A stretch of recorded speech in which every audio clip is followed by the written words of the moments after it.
اسرائیل میں حالیہ کشیدگی کے باعث خوف و ہراس کی فضا گہری ہوتی جا رہی ہے۔ جی ہاں، اسرائیل کے اندر ڈر بنا ہوا ہے۔ لوگ ڈر کی وجہ سے اتنے زیادہ پریشان ہیں کہ لوگ ایران کے حملوں کو لے کر کافی زیادہ ڈرے ہوئے ہیں۔ لوگوں کے اندر ایک خوف و ہراس دیکھنے کو مل رہا ہے۔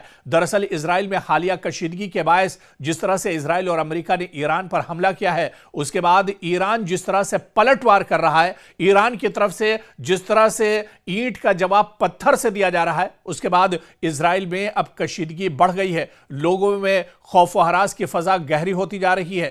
ایران کی جانب سے ممکنہ یا جاری حملوں کے خدشات نے شہری زندگی کو شدید متاثر کیا ہے اور ہزاروں افراد زیر زمین پناہ گاہوں میں منتقل ہو چکے ہیں۔ جی ہاں، زیر زمین جو ٹنلز بنائے گئے ہیں، جو گفائیں بنائی گئی ہیں، جو غار بنائی گئی ہیں، اب لوگ دراصل اسی کے اندر ایک طرح سے پناہ لیے ہوئے ہیں، اسی کے اندر ایک طرح سے چھپے ہوئے ہیں۔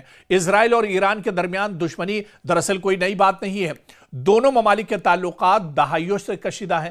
خاص طور پر ایران کا اسرائیل کو تسلیم نہ کرنا، شام اور لبنان میں پراکسی گروپس کی حمایت، غزہ جنگ کے بعد خطے میں بڑھتی ہوئی کشیدگی، اور دوسری طرف یہ کہ اسرائیل بارہا یہ کہتا ہے کہ امریکہ ایٹمی طاقت ہے، معاف کیے گا، ایران ایٹمی طاقت ہے، ایران لگاتار یورینیم پیدا کر رہا ہے، ایران لگاتار ایٹم بم بنا رہا ہے، جبکہ دوسری طرف ایران کا یہ کہنا ہے کہ ایسا کچھ نہیں ہے، ایران کے پاس کوئی ایٹم بم نہیں ہے، ایران کسی جنگ کے لیے اس طرح کی یورینیم پیدا نہیں کر رہا ہے بلکہ اپنی حفاظت کے لیے کر رہا ہے۔ تو انہی تمام باتوں کو لے کر دراصل ایک کشیدگی ہے، اور حالیہ دنوں میں براہ راست میزائل اور ڈرون حملوں کے تبادلے نے صورتحال کو ایک نئی سطح پر اب اسرائیل میں پہنچا دیا ہے۔ لوگوں میں کافی زیادہ ڈر اور خوف ہے۔ یہودی تو ایسے بھی کافی ڈرپوک ہوتے ہیں، اور یہی وجہ ہے کہ جب ایران کے ساتھ جنگ ہو رہی ہے تو یہودی اب ایک طرح سے بلوں میں چھپ گئے ہیں۔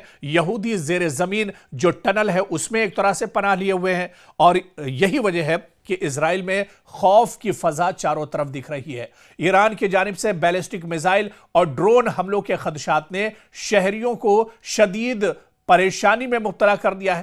اگرچہ اسرائیل کا دفاعی نظام مضبوط مانا جاتا ہے، لیکن مکمل تحفظ کی ضمانت نہیں ہے۔ اور آپ دیکھیں کہ جس طرح سے پچھلی جنگ ہوئی تھی اس میں بھی دیکھیے کہ کئی ایسے ایران کے ڈرون اور میزائلیں تھیں جنہیں اسرائیل کا ڈیفنس سسٹم نہیں روک پا رہا تھا۔ اس بار بھی آئرن ڈوم یا دوسرا جو پورا سسٹم ہے، ڈیفنس سسٹم، دفاعی نظام، وہ اسرائیل کا ایک طرح سے ناکارہ ثابت ہو رہا ہے۔ اور آپ دیکھیں کہ مختلف شہروں میں خطرے کے سائرن بجتے ہی جو یہودی شہری ہیں وہ فوری طور پر قریبی بنکر یا محفوظ کمروں میں، جسے سیف رومز میں منتقل ہو جاتے ہیں۔ زیر زمین پناہ گاہیں یہاں پر بنائی جاتی ہیں۔ اسرائیل میں زیادہ تر عمارتوں میں لازمی طور پر بم شیلٹرز یا محفوظ کمرے موجود ہوتے ہیں۔ عوام کئی گھنٹے دراصل وہیں گزارنے پر مجبور ہو جاتے ہیں، اور آج بھی دراصل اسی طرح کی صورتحال اسرائیل کے اندر بنی ہوئی ہے۔ لوگ پوری طرح سے پریشان ہیں، یعنی اسرائیل، بنیامین نتنیاہو نے ایک طرح سے اسرائیل کے عوام پر یہ جنگ تھوپ دی ہے۔